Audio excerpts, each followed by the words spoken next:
ತನುವು ನಿನ್ನದು ಮನವು ನಿನ್ನದು, ತನುವು ನಿನ್ನದು ಮನವು ನಿನ್ನದು, ಎನ್ನ ಜೀವನ ಧನವು ನಿನ್ನದು. ನಾನು ನಿನ್ನವನೆಂಬ ಹೆಮ್ಮೆಯ ಋಣವು ಮಾತ್ರವೇ ನನ್ನದು. ತನು ನಿನ್ನದು ಮನವು ನಿನ್ನದು.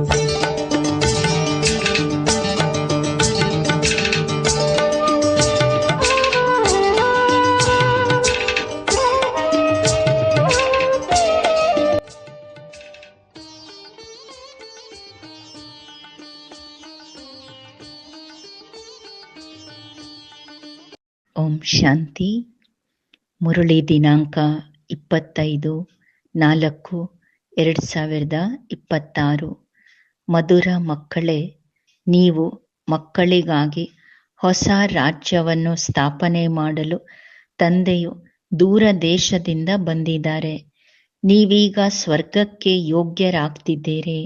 ಪ್ರಶ್ನೆ: ಯಾವ ಮಕ್ಕಳಿಗೆ ತಂದೆಯಲ್ಲಿ ಅಟೂಟ ನಿಶ್ಚಯವಿದೆಯೋ ಅವರ ಲಕ್ಷಣಗಳೇನು? ಉತ್ತರ: ತಂದೆಯಿಂದ ಯಾವುದೇ ಆಜ್ಞೆ ಸಿಗಲಿ ಅವರು ಕಣ್ಣು ಮುಚ್ಚಿಕೊಂಡು ತಂದೆಯ ಶ್ರೀಮತದಂತೆ ನಡೆಯುತ್ತಾರೆ. ಇದರಲ್ಲಿ ನಷ್ಟವಾಗುವುದೇನು ಎಂಬ ಸಂಕಲ್ಪವೂ ಸಹ ಬರೋದಿಲ್ಲ. ಏಕೆಂದರೆ ಇಂತಹ ನಿಶ್ಚಯ ಬುದ್ಧಿ ಮಕ್ಕಳಿಗೆ ಸ್ವಯಂ ತಂದೆಯೇ ಜವಾಬ್ದಾರನಾಗಿರ್ತಾರೆ. ಏನ್ ಡೈರೆಕ್ಷನ್ ಸಿಗ್ತದೆ ಪರಮಾತ್ಮನ ಆಜ್ಞೆ ಅಂತ ಹಿಂದೆ ಮುಂದೆ ಯೋಚಿಸದೆ ಪಾಲಿಸ್ತಾರೆ. ಏಕೆಂದ್ರೆ ಅಂಥ ಮಕ್ಕಳ ಜವಾಬ್ದಾರಿ ಶಿವಬಾಬೋರ್ದು. ಅವರಿಗೆ ನಿಶ್ಚಯದ ಬಲ ಸಿಗ್ತದೆ. ಎಷ್ಟು ನಿಶ್ಚಯ ನಂಬಿಕೆ ಇದೆ ಅಷ್ಟು ಬಲ ಸಿಗ್ತದೆ. ಸ್ಥಿತಿಯು ಅಡೋಲ ಅಚಲವಾಗ್ಬಿಡ್ತದೆ. ಮುರಳಿ ಗೀತೆ: ನೀವೇ ಮಾತಾ ಪಿತಾ ಆಗಿದ್ದೀರಿ. ಓಂ ಶಾಂತಿ. ಈಗ ಯಾರ ಮಹಿಮೆಯನ್ನು ಕೇಳಿದ್ದೀರಿ? ಯಾರನ್ನು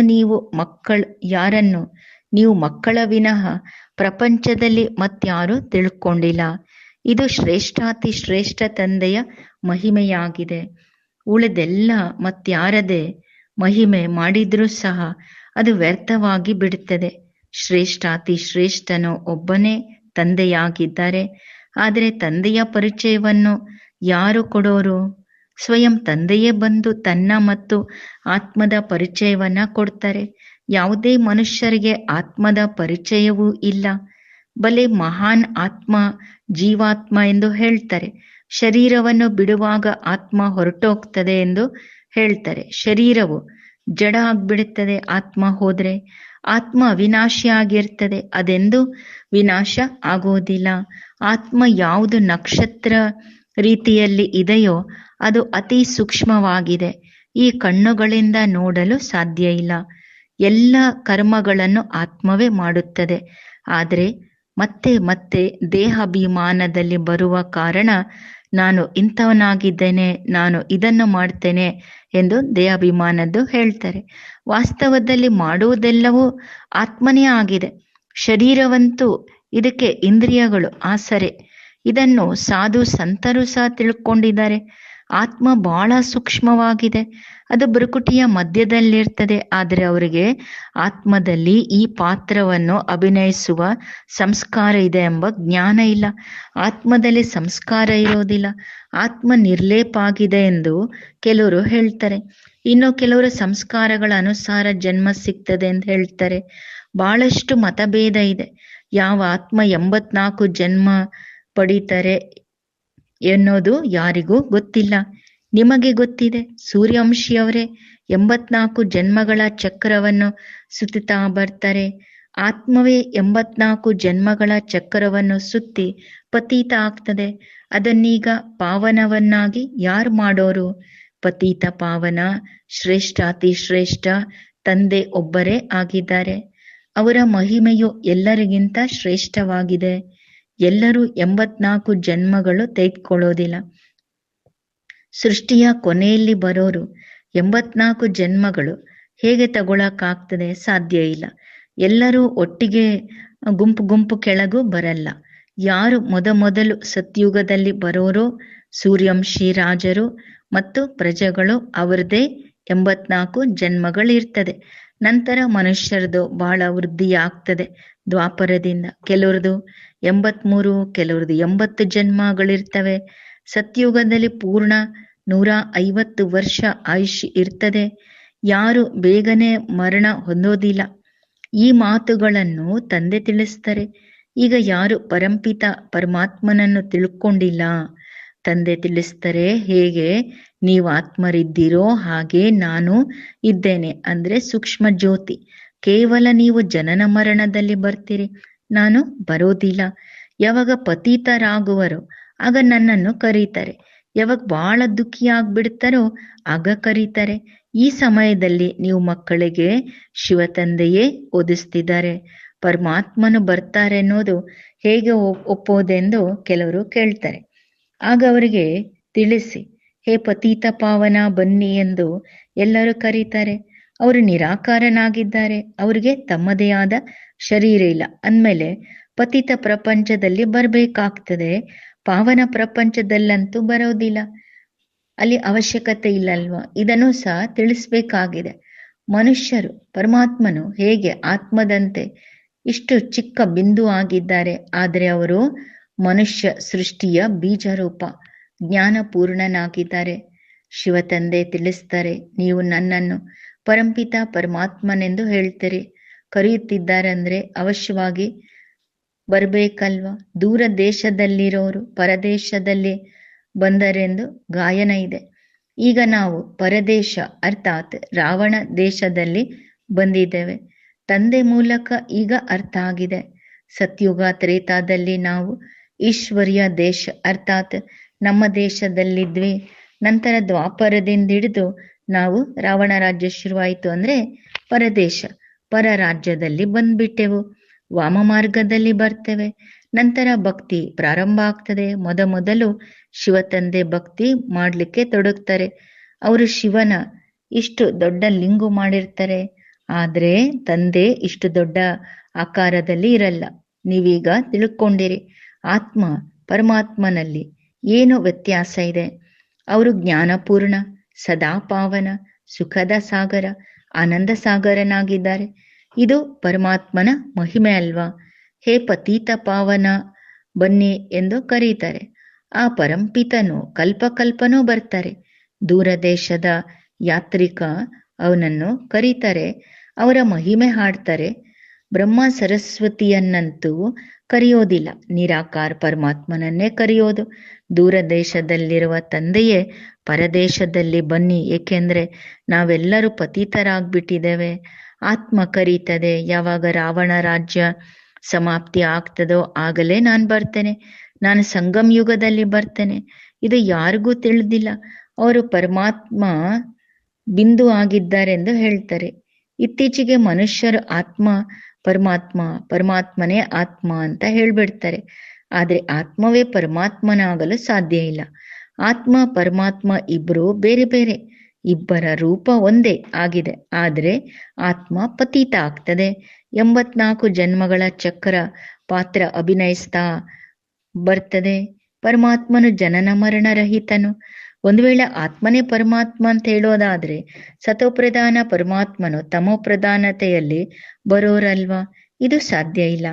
ಪರಮಾತ್ಮ ತಂದೆ ತಿಳಿಸ್ತಾರೆ, ನಾನು ಸರ್ವ ಆತ್ಮರ ಸೇವೆ ಮಾಡಲು ಈ ಜಗತ್ತಲ್ಲಿ ಬರ್ತೇನೆ. ನನ್ನ ಜನ್ಮ ಎಂದು ಹೇಳೋದಿಲ್ಲ. ನಾನು ನರಕವಾಸಿಗಳನ್ನ ಸ್ವರ್ಗವಾಸಿಗಳನ್ನಾಗಿ ಮಾಡೋದಕ್ಕಾಗಿಯೇ ಬರ್ತೇನೆ. ಪರದೇಶದಲ್ಲಿ ಅಂದ್ರೆ ರಾವಣ ರಾಜ್ಯದಲ್ಲಿ ತಮ್ಮ ಸ್ವರ್ಗ ಸ್ಥಾಪನೆ ಮಾಡಲು ತಂದೆ ಬಂದಿದ್ದಾರೆ. ತಂದೆಯೇ ಬಂದು ನಮ್ಮನ್ನು ಸ್ವರ್ಗಕ್ಕೆ ಯೋಗ್ಯರನ್ನಾಗಿ ಮಾಡ್ತಾರೆ. ತಂದೆ ಇದನ್ನು ತಿಳಿಸ್ತಾರೆ. ಎಲ್ಲ ಆತ್ಮರ ಪಾತ್ರವು ಬೇರೆ ಬೇರೆ ಇದೆ. ಪರಮಾತ್ಮನು ಜನನ ಮರಣ ರಹಿತನಾಗಿದ್ದಾರೆ. ಅವರು ಅವಶ್ಯ ಬರ್ತಾರೆ ಈ ಜಗತ್ತಲ್ಲಿ. ಆದ್ದರಿಂದಲೇ ಶಿವರಾತ್ರಿ ಎಂದು ಆಚರಿಸೋದು. ಆದ್ರೆ ಅವ್ರು ಯಾವಾಗ ಬಂದ್ರು ಎಂಬುದು ಯಾರು ತಿಳ್ಕೊಂಡಿಲ್ಲ. ಹಾಗೆ ಶಿವ ಜಯಂತಿ ಆಚರಿಸ್ತಾ ಬಂದರೆ ಅವಶ್ಯವಾಗಿ ಸ್ವರ್ಗ ಸ್ಥಾಪನೆ ಮಾಡಲು ಸಂಗಮ್ ಯುಗದಲ್ಲಿ ಬಂದಿರಬೇಕು. ಪತಿತರನ್ನು ಪಾವನ ಮಾಡಲು ಅವಶ್ಯವಾಗಿ ಸಂಗಮ್ ಯುಗದಲ್ಲೇ ಬರ್ಬೇಕಲ್ವಾ? ಪಾವನ ಸೃಷ್ಟಿ ಸ್ವರ್ಗ ಆಗಿದೆ. ಪತೀತ ಪಾವನ ಬನ್ನಿ ಎಂದು ಕರೀತಾರೆ ಅಂದ್ಮೇಲೆ ಅವಶ್ಯವಾಗಿ ಪತಿತ ಪ್ರಪಂಚದ ವಿನಾಶದ ಸಮಯ ಆಗಿದೆ. ಅದಕ್ಕೆ ಪಾವನ ಪ್ರಪಂಚ ಸ್ಥಾಪನೆ ಮಾಡ್ತಾರೆ. ಯುಗ ಯುಗದಲ್ಲಿ ಬರೋದಿಲ್ಲ. ತಂದೆ ತಿಳಿಸ್ತಾರೆ, ನಾನು ಸಂಗಮ್ ಯುಗದಲ್ಲಿ ಬಂದು ಪತಿತ ಪ್ರಪಂಚವನ್ನು ಪಾವನ ಮಾಡಬೇಕಾಗ್ತದೆ. ಇದು ಪರದೇಶ, ರಾವಣ ರಾಜ್ಯವಾಗಿದೆ. ಆದ್ರೆ ಈಗ ರಾವಣ ರಾಜ್ಯವು ನಡೆಯುತ್ತಿದೆ ಎನ್ನೋದು ಯಾವುದೇ ಮನುಷ್ಯರು ತಿಳ್ಕೊಂಡಿಲ್ಲ. ಯಾವಾಗಿಂದ ಈ ರಾವಣ ರಾಜ್ಯ ಶುರುವಾಗಿದೆ ಅನ್ನೋದು ತಿಳ್ಕೊಂಡಿಲ್ಲ. ಮೊದಲು ಮುಖ್ಯ ಮಾತಂದ್ರೆ ಆತ್ಮ ಮತ್ತು ಪರಮಾತ್ಮನ ರಹಸ್ಯ ತಿಳ್ಕೋಬೇಕು. ನಂತರ ಅವರು ಕಲ್ಪದ ಸಂಗಮ ಯುಗದಲ್ಲಿ ಪಾವನ ಮಾಡಲು ಬರ್ತಾರೆ ಅನ್ನೋದು ತಿಳಿಸ್ಬೇಕಾಗಿದೆ. ಈ ಕೆಲಸ ಅವರದೇ ಕರ್ತವ್ಯ, ಕೃಷ್ಣಂದಲ್ಲ. ಕೃಷ್ಣನಂತೂ ಸ್ವಯಂ 84 ಜನ್ಮ ಪಡಿತಾ ಜನನ ಮರಣದಲ್ಲಿ ಕೆಳಗಿಳಿತಾ ಬರ್ತಾರೆ. ಸೂರ್ಯಾಂಶ ಎಲ್ಲ ಕೆಳಗಿಳಿತಾ ಬರ್ತಾರೆ. ಸೃಷ್ಟಿ ವೃಕ್ಷ ಅರ್ಧ ತಾಜಾ ಅರ್ಧ ಹಳೇದಿರೋದಲ್ವಾ. ಎಲ್ಲದರ ಜಡಜಡೀಭೂತ ಅಂದ್ರೆ ಬಿಡುವ ಕೊನೆಯ ಅವಸ್ಥೆಗೆ ಬರ್ತದೆ. ಮನುಷ್ಯರಿಗೆ ಕಲ್ಪದ ಆಯುಷ್ಯನ ಬಗೆನೂ ಗೊತ್ತಿಲ್ಲ. ಶಾಸ್ತ್ರಗಳಲ್ಲಿ ಆಯುಷ್ ಬಹಳ ಉದ್ದಗಲ ಬರೆದು ಬಿಟ್ಟಿದ್ದಾರೆ. ಇದನ್ನು ತಂದೆ ಕುಳಿತು ತಿಳಿಸ್ತಿದ್ದಾರೆ. ಇದರಲ್ಲಿ ಮತ್ಯಾವುದೇ ಪ್ರಶ್ನೆ ಬರಲು ಸಾಧ್ಯ ಇಲ್ಲ. ರಚಯಿತ ತಂದೆ ಸತ್ಯವನ್ನ ತಿಳಿಸ್ತಾರೆ. ನಾವಿಷ್ಟೊಂದು ಮಂದಿ ಕುಮಾರಿಯರು ಇದ್ದೇವೆ, ಎಲ್ಲರೂ ಒಪ್ಪುತ್ತಾರೆ ಅಂದ್ಮೇಲೆ, ಅವಶ್ಯವಾಗಿ ಇದ್ದೀರಿ ಅಂದ್ಮೇಲೆ ಒಪ್ಪುತ್ತಾರೆ. ಮುಂದೆ ಹೋದಂತೆ ಯಾವಾಗ ನಿಶ್ಚಯ ಆಗುವುದು ಆಗ ಅರ್ಥ ಆಗ್ತಾ ಹೋಗ್ತದೆ. ಇಷ್ಟು ರಾಶಿ ಬ್ರಹ್ಮಕುಮಾರಿಯರೇ ಪ್ರೂಫ್ ಪರಮಾತ್ಮ ಬಂದು ಕಾರ್ಯ ಮಾಡೋದಕ್ಕೆ. ಅಂತಿಮದಲ್ಲಿ ಒಪ್ತಾರೆ. ಮೊದಲು ಮನುಷ್ಯರಿಗೆ ಇದನ್ನು ತಿಳಿಸ್ಬೇಕಾಗಿದೆ. ಪರಂಪಿತ ಪರಮಾತ್ಮನು ನಿರಾಕಾರನು, ದೂರ ದೇಶದಿಂದ ಬಂದಿದ್ದಾರೆ. ಆದ್ರೆ ಯಾರ ಶರೀರದಲ್ಲಿ ಬರೋರು? ಸೂಕ್ಷ್ಮವತನದಲ್ಲಿ ಬಂದು ಏನ್ ಮಾಡೋರು? ಅವಶ್ಯವಾಗಿ ಇಲ್ಲೇ ಸಾಕಾರ ಸೃಷ್ಟಿಯಲ್ಲಿ ಬರಬೇಕು. ಪ್ರಜಾಪಿತ ಬ್ರಹ್ಮನು ಇಲ್ಲಿಯೇ ಬೇಕು. ಬ್ರಹ್ಮನು ಯಾರೆಂದು ಸಹ ತಂದೆ ತಿಳಿಸ್ತಾರೆ. ಯಾರಲ್ಲಿ ನಾನು ಪ್ರವೇಶ ಮಾಡ್ತೇನೆ ಅವರು ಸಹ ತಮ್ಮ ಜನ್ಮಗಳನ್ನು ತಿಳ್ಕೊಂಡಿರ್ಲಿಲ್ಲ. ಅದರಿಂದ ಮಕ್ಕಳು ತಿಳ್ಕೊಂಡಿದ್ದೀರಿ, ಯಾವಾಗ ನಾನು ದತ್ತು ಮಾಡ್ಕೊಳ್ತೇನೆ ಮಕ್ಕಳನ್ನ, ಆಗ ನೀವು ನನ್ಗೆ ಮಕ್ಕಳಾಗ್ತೀರಿ. ನಾನು ಈ ಸಾಕಾರ ತಂದೆ ಬ್ರಹ್ಮನ ಸಹಿತವಾಗಿ ಮಕ್ಕಳಿಗೆ ಜ್ಞಾನ ತಿಳಿಸ್ತೇನೆ. ನೀವು ತಮ್ಮ ಜನ್ಮಗಳನ್ನೇ ಮರ್ತ್ ಬಿಟ್ಟಿದ್ರಿ. ಈಗ ಸೃಷ್ಟಿ ಚಕ್ರವು ಮುಕ್ತಾಯವಾಗ್ತದೆ, ಪುನರಾವರ್ತನೆಯಾಗ್ತದೆ. ನಾನು ರಾಜಯೋಗವನ್ನ ಕಲಿಸಲು, ಪಾವನರನ್ನಾಗಿ ಮಾಡಲು ಬಂದಿದ್ದೇನೆ. ಪಾವನರಾಗಲು ಮತ್ಯಾವುದೇ ಮಾರ್ಗ ಇಲ್ಲ. ಒಂದು ವೇಳೆ ಮನುಷ್ಯರು ಈ ರಹಸ್ಯವನ್ನು ತಿಳ್ಕೊಂಡಿದ್ರೆ ಗಂಗೆ, ಮೇಳ ಇತ್ಯಾದಿಗಳಲ್ಲಿ ಸ್ನಾನ ಮಾಡಲು ಹೋಗ್ತಿರ್ಲಿಲ್ಲ. ಈ ನೀರಿನ ನದಿಗಳಲ್ಲಿ ಸದಾ ಸ್ನಾನ ಮಾಡ್ತಾನೆ ಇರ್ತಾರೆ. ದ್ವಾಪರದಿಂದ ಹಿಡಿದು ಮಾಡ್ತಾನೆ ಬಂದಿದ್ದಾರೆ. ಗಂಗೆಯಲ್ಲಿ ಮುಳುಗೋದ್ರಿಂದ ಪಾಪ ನಾಶ ಆಗ್ತದೆ ಅಂತ ತಿಳ್ಕೊಂಡಿದ್ದಾರೆ. ಆದ್ರೆ ಯಾರ್ದು ಪಾಪ ನಾಶ ಆಗೋದಿಲ್ಲ. ಮೊದಲು ಆತ್ಮ ಮತ್ತು ಪರಮಾತ್ಮನ ರಹಸ್ಯ ತಿಳಿಸಿ, ಆತ್ಮನೇ ಪರಮಾತ್ಮ ತಂದೆಯನ್ನು ಕರೀತಾರೆ. ಆ ತರ ಅವರು ನಿರಾಕಾರನಾಗಿದ್ದಾರೆ, ಆತ್ಮವು ನಿರಾಕಾರಿಯಾಗಿದೆ. ಈ ಕರ್ಮೇಂದ್ರಿಯಗಳ ಮೂಲಕ ಆತ್ಮ ತಂದೆಯನ್ನು ಕರೆಯೋದು. ಭಕ್ತಿಯ ನಂತರ ಭಗವಂತ ಬರ್ಬೇಕಾಗ್ತದೆ. ಇದು ಸೃಷ್ಟಿಯ ನಾಟಕದಲ್ಲಿ ಅವರದು ಪಾತ್ರ ಇದೆ. ತಂದೆ ತಿಳಿಸ್ತಾರೆ, ನಾನು ಹೊಸ ಪ್ರಪಂಚದ ಸ್ಥಾಪನೆ ಮಾಡ್ಲಿಕ್ಕೆ ಬರ್ಬೇಕಾಗ್ತದೆ. ಶಾಸ್ತ್ರಗಳಲ್ಲಿಯೂ ಇದೆ. ಭಗವಂತನಿಗೆ ಸಂಕಲ್ಪ ಬಂತು ಸೃಷ್ಟಿ ರಚಿಸೋದಕ್ಕೆ ಅಂದಮೇಲೆ ಅವಶ್ಯವಾಗಿ ನಾಟಕ ಸಮಯ ಪ್ಲಾನ್ ಅನುಸಾರ ಸಂಕಲ್ಪ ಭಗವಂತನಿಗೆ ಬಂದಿರಬೇಕು. ಈಗ ನಾನು ಕೆಳಗೆ ಹೋಗೋ ಟೈಮ್ ಬಂತು ಅಂತ. ಮೊದಲು ಈ ಮಾತುಗಳು ತಿಳ್ಕೊಳ್ತಿರ್ಲಿಲ್ಲ. ದಿನ ಪ್ರತಿದಿನ ತಿಳ್ಕೊಳ್ತಾ ಹೋಗ್ತೀರಿ. ನಾನು ನಿಮ್ಗೆ ಹೊಸ ಗುಹ್ಯ ಮಾತುಗಳ ರಹಸ್ಯದ್ದು ತಿಳಿಸ್ತೇನೆ. ಕೇಳ್ತಾ ತಿಳ್ಕೊಳ್ತಾ ಹೋಗ್ತೀರಿ. ಶಿವತಂದೆ ಓದಿಸ್ತಾರೆಂದು ಮೊದಲು ಹೇಳುತ್ತಿರ್ಲಿಲ್ಲ. ಈಗಂತೂ ಚೆನ್ನಾಗಿ ಅರ್ಥ ಮಾಡ್ಕೊಂಡಿದ್ದೀರಿ. ಇನ್ನು ತಿಳ್ಕೊಳ್ಳೋದು ಬಹಳಷ್ಟಿದೆ. ಯಾರಿಗೆ ಹೇಗೆ ತಿಳಿಸ್ಬೇಕು ಅನ್ನೋದು ತಂದೆ ನಿತ್ಯ ತಿಳಿಸ್ಕೊಡ್ತಿದ್ದಾರೆ, ಟ್ರೈನಿಂಗ್ ಕೊಡ್ತಿದ್ದಾರೆ. ಮೊದಲು ಬೇಹದ್ದಿನ ತಂದೆ ತಿಳಿಸ್ತಾರೆ ಅಂದ್ರೆ ಅವರು ಅವಶ್ಯವಾಗಿ ಸತ್ಯವನ್ನೇ ತಿಳಿಸ್ತಾರೆ. ಅದು ನಿಶ್ಚಯ ಇರಬೇಕು. ಇದರಲ್ಲಿ ಯಾವುದೇ ಮಾತಲ್ಲಿ ತಬ್ಬಿಬ್ಬಾಗಬಾರ್ದು, ದ್ವಂದ್ವ ಆಗ್ಬಾರ್ದು, ಕನ್ಫ್ಯೂಷನ್ ಇರಬಾರ್ದು. ಕೆಲವು ಮಕ್ಕಳು ಬಹಳ ಪಕ್ಕ ನಿಶ್ಚಯ ಇರ್ತಾರೆ, ಕೆಲವರು ಕಚ್ಚಾ ಇರ್ತಾರೆ. ಕಚ್ಚಾ ಆಗಿದ್ರೆ ಅವರು ಯಾರಿಗೂ ತಿಳಿಸಲು ಸಾಧ್ಯ ಇಲ್ಲ. ಶಾಲೆಯಲ್ಲಿಯೂ ನಂಬರ್ ವಾರ್ ಇರ್ತಾರೆ. ಇಲ್ಲಿ ಅನೇಕರಿಗೆ ಸಂಶಯ ಬರ್ತದೆ, ಪರಂಪಿತ ಪರಮಾತ್ಮನೇ ಬಂದು ಓದಿಸ್ತಾರೆಂದು. ನಾವು ಹೇಗೆ ತಿಳ್ಕೊಳ್ಳೋದು ಪರಮಾತ್ಮ ಓದಿಸ್ತಾನೆ ಅಂತ? ಏಕೆಂದ್ರೆ ಶ್ರೀಕೃಷ್ಣನು ಜ್ಞಾನವನ್ನು ತಿಳಿಸಿದನೆಂದು ಅವರ ಬುದ್ಧಿಯಲ್ಲಿದೆ. ಆದರೆ ಪತೀತ ಪ್ರಪಂಚದಲ್ಲಂತೂ ಕೃಷ್ಣನು ಬರಲು ಸಾಧ್ಯ ಇಲ್ಲ. ಅದರಿಂದ ಅವರಿಗೆ ಇದನ್ನು ಸಿದ್ಧ ಮಾಡಿ ತಿಳಿಸಿ, ಪತೀತ ಪ್ರಪಂಚ ಮತ್ತು ಪತೀತ ಶರೀರದಲ್ಲಿಯೇ ಪರಮಾತ್ಮನು ಬರಬೇಕಾಗ್ತದೆ. ತಂದೆ ಇದನ್ನು ತಿಳ್ಕೊಳ್ತಾರೆ. ತಂದೆ ಇದನ್ನು ತಿಳ್ಕೊಳ್ತಾರೆ. ಪ್ರತಿಯೊಬ್ಬರ ಬುದ್ಧಿಯು ಅವರವರದೇ ಆಗಿದೆ. ಕೆಲವರಂತೂ ಬಹಳ ಬೇಗ ತಿಳ್ಕೊಳ್ತಾರೆ. ಎಷ್ಟು ಸಾಧ್ಯವೋ ಅಷ್ಟು ತಿಳಿಸ್ಕೊಡ್ಬೇಕು. ಬ್ರಾಹ್ಮಣರೆಲ್ಲರೂ ಒಂದೇ ರೀತಿ ಇರೋದಿಲ್ಲ. ಆದರೆ ಮಕ್ಕಳಲ್ಲಿ ಬಹಳ ದೇಹಾಭಿಮಾನ ಇದೆ. ತಂದೆ ಸಹ ತಿಳ್ಕೊಂಡಿದ್ದಾರೆ, ಮಕ್ಕಳಲ್ಲಿ ನಂಬರ್ ವಾರ್ ಇದ್ದಾರೆ. ತಂದೆಯ ಆದೇಶದಂತೆ ಮಕ್ಕಳು ನಡಿಬೇಕಾಗಿದೆ. ದೊಡ್ಡ ತಂದೆಯು ಏನು ಹೇಳೋರೋ ಅದನ್ನು ಪಾಲಿಸಬೇಕು. ಶಿವಬಾಬಾ ಬಹಳ ದೊಡ್ಡ ಅಂದ್ರೆ ಶ್ರೇಷ್ಠ ತಂದೆ. ಅವರ ಮಾತು ಪಾಲಿಸಬೇಕು. ಗುರುಗಳ ಮತವನ್ನಂತೂ ಪಾಲಿಸ್ತಾ ಬಂದಿರಿ. ಈಗ ಯಾವ ತಂದೆ ಸ್ವರ್ಗದಲ್ಲಿ ಕರ್ಕೊಂಡು ಹೋಗೋರಿದ್ದಾರೆ ಅವರ ಮಾತನ್ನಂತೂ ಕಣ್ಣು ಮುಚ್ಚಿ ಒಪ್ಕೊಳ್ಬೇಕಲ್ವಾ? ಆದ್ರೆ ಅಷ್ಟು ನಿಶ್ಚಯ ಬುದ್ಧಿಯವರಿಲ್ಲ. ಬಲೆ ಅದರಲ್ಲಿ ಲಾಭ ಆಗ್ಲಿ ನಷ್ಟ ಆಗ್ಲಿ, ಆದ್ರೆ ಒಪ್ಕೊಳ್ಬೇಕು, ತಿಳ್ಕೊಳ್ಳಿ. ಬಲೆ ಅದರಲ್ಲಿ ನಷ್ಟವಾಗ್ಲೂಬಹುದು, ಆದ್ರೂ ಸಹ ತಂದೆ ತಿಳಿಸ್ತಾರೆ, ಮಕ್ಕಳೇ ನಮಗೆ ಶಿವ ತಂದೆಯೇ ಹೇಳ್ತಾರೆಂದು ತಿಳ್ಕೊಳ್ಳಿ. ಬ್ರಹ್ಮನೆಂದು ತಿಳಿಬೇಡಿ, ಶಿವ ತಂದೆಯೇ ಜವಾಬ್ದಾರನಾಗೋರಾಗ. ಶಿವ ತಂದೆಗೆ ಇದು ಬ್ರಹ್ಮನ ಶರೀರ ರಥ ಆಗಿದೆ ಅಂದಮೇಲೆ ಅವರು ಸರಿಪಡಿಸ್ತಾರೆ, ಮಕ್ಕಳೇ ನಾನ್ ಕುಳ್ತೀನಿ, ಬ್ರಹ್ಮ ಹೇಳಿದ್ರು, ಅವ್ರ ಬಾಯಿಂದ ಬಂದ್ರು, ಇವರಲ್ಲಿ ನಾನ್ ಕುಳ್ತಿದ್ದೇನೆ. ಅದರಿಂದ ಸದಾ ಶಿವ ತಂದೆದೇ ಮಾತು, ಶಿವ ತಂದೆನೇ ಹೇಳೋದು. ಇವ್ರಿಗೇನು ಗೊತ್ತಿಲ್ಲ ಅಲ್ವಾ? ಗೊತ್ತಿಲ್ಲ ಅಂತ ತಿಳ್ಕೊಳ್ರಿ. ಒಂದು ಕಡೆ ನಿಶ್ಚಯವನ್ನಿಡ್ಬೇಕು. ನನ್ನ ಮಾತನ್ನು ನೀವು ಪಾಲಿಸ್ತಾ ಇದ್ರೆ ನಿಮ್ಮ ಕಲ್ಯಾಣ ಆಗ್ತಾ ಇರೋದು. ಒಂದು ವೇಳೆ ಈ ಬ್ರಹ್ಮರವರೇನಾದ್ರೂ ತಿಳಿಸಿದ್ರು ಸಹ ಅದಕ್ಕೆ ನಾನು ಜವಾಬ್ದಾರನಾಗಿದ್ದೇನೆ. ನೀವು ಮಕ್ಕಳು ಚಿಂತೆ ಮಾಡಬೇಡಿ. ಶಿವ ತಂದೆಯನ್ನು ನೆನಪು ಮಾಡೋದ್ರಿಂದ ಸ್ಥಿತಿಯು ಇನ್ನೂ ಪರಿಪಕ್ವ ಆಗ್ಬಿಡೋದು. ನಿಶ್ಚಯದಲ್ಲೇ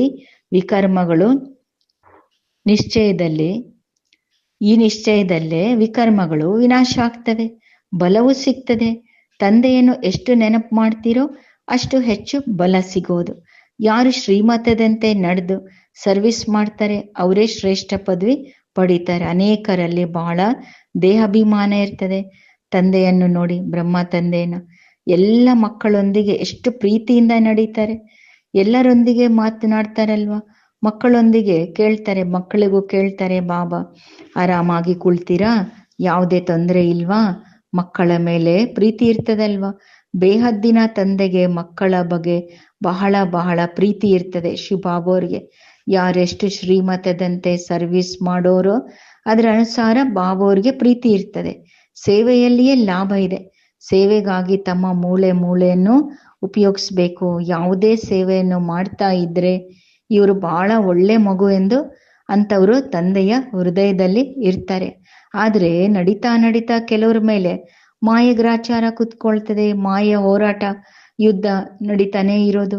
ಗ್ರಾಚಾರದ ಕಾರಣ ಮತ್ತೆ ಜ್ಞಾನ ತೆಗೆದುಕೊಳ್ಳೋದಿಲ್ಲ. ಕೆಲವರಂತೂ ಕರ್ಮಣ ಸೇವೆನು ಅವಿಶ್ರಾಂತರಾಗಿ ನಿರಂತರ ಮಾಡ್ತಾ ಇರ್ತಾರೆ. ಎಲ್ಲರನ್ನೂ ಸುಖಧಾಮದ ಮಾಲೀಕರನ್ನಾಗಿ ಮಾಡುವುದು ನಿಮ್ಮ ಕರ್ತವ್ಯ ಆಗಿದೆ. ಯಾರಿಗೂ ದುಃಖವನ್ನು ಕೊಡಬಾರ್ದು. ಜ್ಞಾನವಿಲ್ಲದಿದ್ರೆ ಬಹಳ ದುಃಖ ಕೊಡ್ತಾರೆ. ನಂತರ ಎಷ್ಟಾದ್ರೂ ತಿಳಿಸಿ ಅವ್ರು ತಿಳ್ಕೊಳ್ಳೋದಿಲ್ಲ. ಮೊದಲು ಆತ್ಮ ಮತ್ತು ಪರಮಾತ್ಮನ ತಿಳುವಳಿಕೆ ಕೊಡಬೇಕು. ಹೇಗೆ ಆತ್ಮದಲ್ಲಿ 84 ಜನ್ಮಗಳ ಪಾತ್ರ ಅಡಗಿದೆ, ಅದು ಅವಿನಾಶಿ ಪಾತ್ರ ಇದೆ, ಅದೆಂದೂ ಬದಲಾಗಲ್ಲ. ಈ ಸೃಷ್ಟಿ ನಾಟಕದಲ್ಲಿ ನಿಗದಿಯಾಗಿದೆ. ಈ ನಿಶ್ಚಯ ಇರೋರು ಎಂದೂ ಅಲಗಾಡೋದಿಲ್ಲ, ಸಂಶಯದಲ್ಲಿ ಬರಲ್ಲ. ಅನೇಕ ಮಕ್ಕಳು ಸಂಶಯದಲ್ಲಿ ಬರ್ತಾರೆ, ಅಂದ್ರೆ ಅಲಗಾಡ್ತಾರೆ. ಅಂತಿಮದಲ್ಲಿ ಯಾವಾಗ ಬಿದಿರಿನ ಕಾಡಿಗೆ ಬೆಂಕಿ ಬೀಳೋದೋ ಆಗ ಅಚಲರಾಗ್ಬಿಡ್ತಾರೆ. ಈಗಂತೂ ಬಹಳ ಯುಕ್ತಿಯಿಂದ ತಿಳಿಸಬೇಕು. ಸೃಷ್ಟಿ ಹೋಗಕ್ಕೆ ಎಷ್ಟೊತ್ತು, ಬಿದಿರಿನ ಬೊಂಬುಗಳ ಒಂದು ಕಾಡು. ಒಳ್ಳೊಳ್ಳೆಯ ಮಕ್ಕಳು ಸೇವೆಯಲ್ಲಿ ತತ್ಪರರಾಗಿರ್ತಾರೆ, ತಂದೆಯ ಹೃದಯದಲ್ಲಿರ್ತಾರೆ, ಬಹಳ ಸೂಕ್ಷ್ಮವಾಗಿ ಮುಂದೆ ಹೋಗ್ತಾ ಇರ್ತಾರೆ, ಬಹಳ ಪರಿಶ್ರಮ ಪಡ್ತಾರೆ, ಪುರುಷಾರ್ಥ ಮತ್ತು ಸೇವೆಯಲ್ಲಿ ಅವರಿಗೆ ಸರ್ವಿಸಿನ ಬಹಳ ಉಮಂಗ ಇರ್ತದೆ.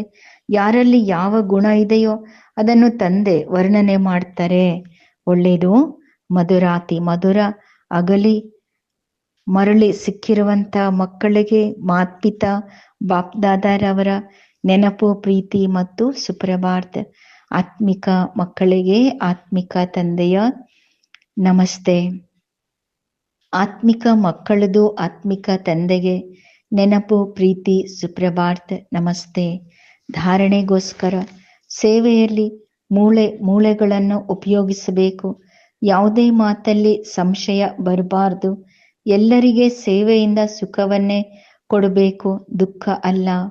ಎರಡನೇದು, ನಿಶ್ಚಯದ ಬಲದಿಂದ ತಮ್ಮ ಸ್ಥಿತಿಯನ್ನು ಅಡೋಲ ಮಾಡಿಕೊಳ್ಬೇಕು. ಯಾವ ಶ್ರೀಮತ ಸಿಗುತ್ತದೆಯೋ ಅದರಲ್ಲಿ ಕಲ್ಯಾಣ ಸಮಾವೇಶ ಆಗಿದೆ. ಏಕೆಂದ್ರೆ ತಂದೆ ಜವಾಬ್ದಾರನಾಗಿದ್ದಾರೆ. ಅದಕ್ಕೆ ಯಾವುದೇ ಮಾತಲ್ಲಿ ಚಿಂತೆ ಮಾಡಬೇಡಿ. ವರದಾನ: ಯೋಗಯುಕ್ತ ಸ್ಥಿತಿಯ ಮೂಲಕ ಸೂಕ್ಷ್ಮ ಅಥವಾ ಕಠಿಣವಾದ ಬಂಧನಗಳನ್ನು ಎದುರಿಸ್ತಾ ಬಂಧನ ಮುಕ್ತರು ಆಗಿರಿ. ಯೋಗಯುಕ್ತವಾಗಿ ಇರೋದರ ಚಿಹ್ನೆ ಆಗಿದೆ ಬಂಧನ ಮುಕ್ತರಾಗಿರೋದು. ಯೋಗಯುಕ್ತರು ಆಗಿರೋದರಲ್ಲಿ ಅತಿ ದೊಡ್ಡ ಅಂತಿಮ ಬಂಧನವೆಂದರೆ ಸ್ವಯಂವನ್ನು ಬುದ್ಧಿವಂತನೆಂದು ತಿಳ್ಕೊಂಡು ಶ್ರೀಮತವನ್ನು ತಮ್ಮ ಬುದ್ಧಿಯ ಚಮತ್ಕಾರ ಎಂದು ತಿಳಿಯೋದು. ಅರ್ಥಾತ್ ಶ್ರೀಮತದಲ್ಲಿ ತಮ್ಮ ಬುದ್ಧಿಯನ್ನು ಬೆರಿಕೆ ಮಾಡೋದು. ಇದಕ್ಕೆ ಬುದ್ಧಿಯ ಅಭಿಮಾನ ಎಂದು ಹೇಳೋದು.